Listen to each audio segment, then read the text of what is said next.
Dia mulai bingung, drama gagal terus, pansos apalagi selanjutnya. Ya makanya kita bongkar terus drama dia. Pencitraannya udah out model untuk di zaman sekarang, untuk di zaman yang penuh dengan teknologi, untuk di zaman milenial ini, itu drama-dramaan itu udah nggak laku lagi, teman-teman. Jadi dia mau mainkan drama-drama tahun 80-an.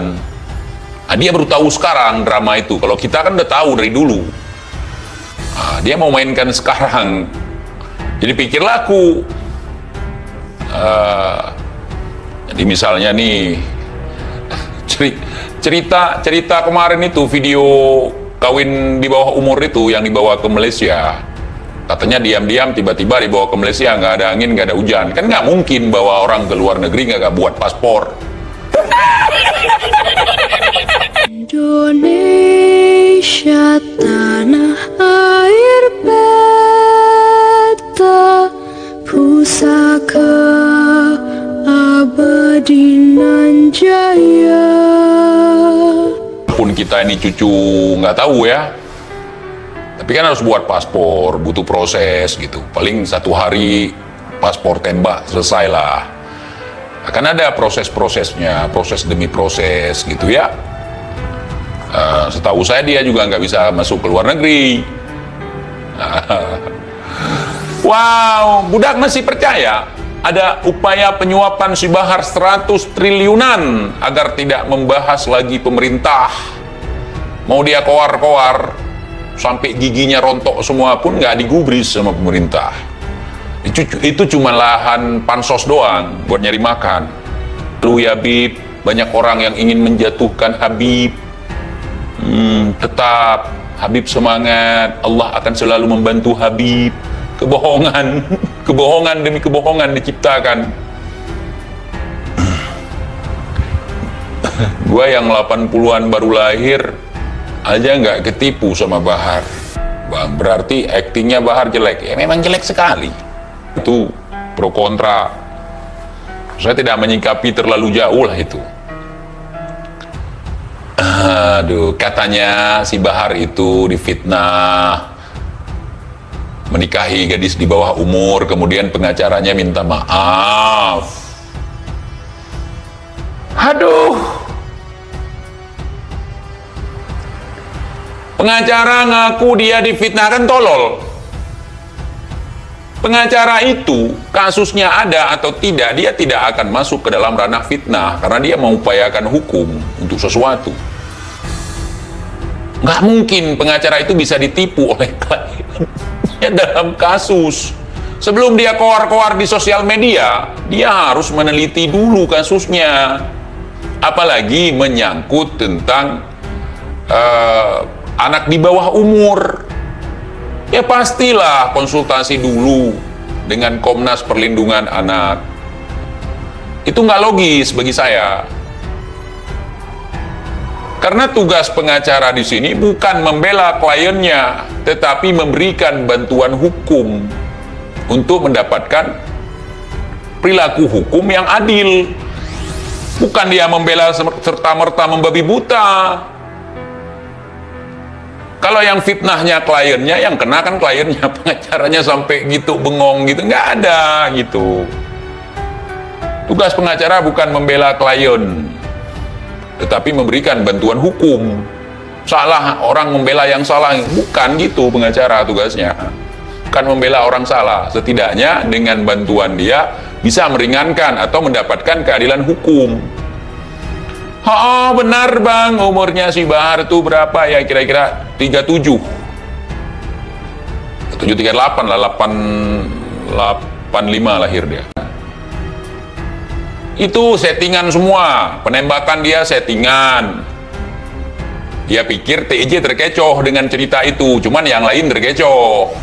Yang aku pejuang selama ini, yang menafikan nasab orang lain, kemudian menisbatkan nasab orang lain itu kepada dirinya, kan aneh juga. Saya nggak setuju juga hal seperti itu. Orang lain kita batalkan sebagai cucu Nabi, kemudian kita ngaku-ngaku sebagai cucu Nabi. Itu nggak masuk bagi saya. Nggak masuk. Karena tujuannya bukan itu. Nah, itu nampak sekali kalau kita kalah persaingan. Dagang nasab juga ujung-ujungnya kan. Maka kita harus objektif, saudara. Lihat. Itu si Bahar lebih konyol dari acting si Samsudin, acting si Idris, acting para dukun-dukun dobol. Lebih konyol lagi. Ketahuan. Ya, jualan fitnah udah nggak laku, caci maki presiden udah nggak berani, takut masuk lagi 2024 nggak bisa kampanye. Penembakan gimana? Udah sampai mana? Kalau seandainya dia beneran ditembak, itu demo nggak akan hilang berjilid-jilid. Tuntas penembakan Habibana, usut tuntas penembakan ulama, usut tuntas penembakan buaya.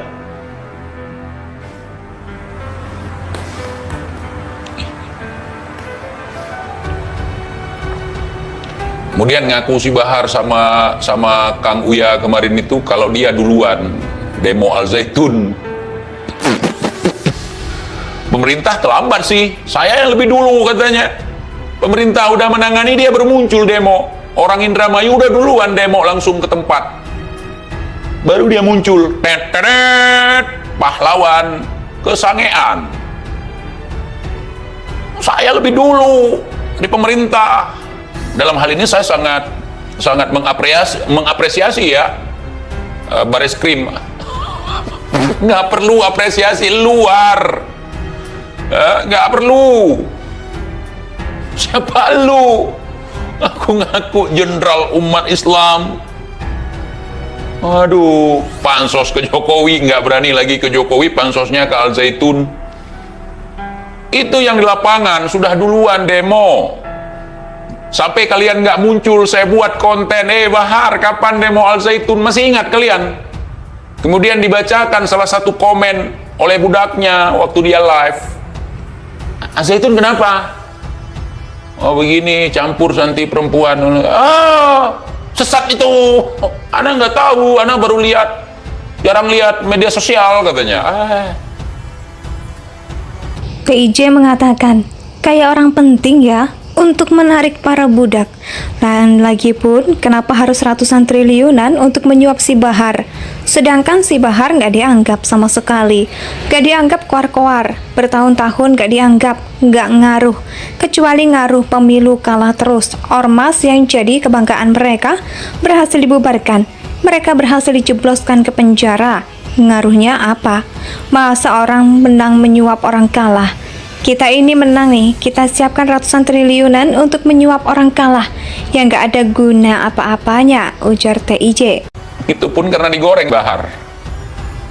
Dulu pelemparan 3 kepala anjing ke pondok dia, itu drama dia sendiri yang lempar. Tanya sama dia, dagingnya kemana?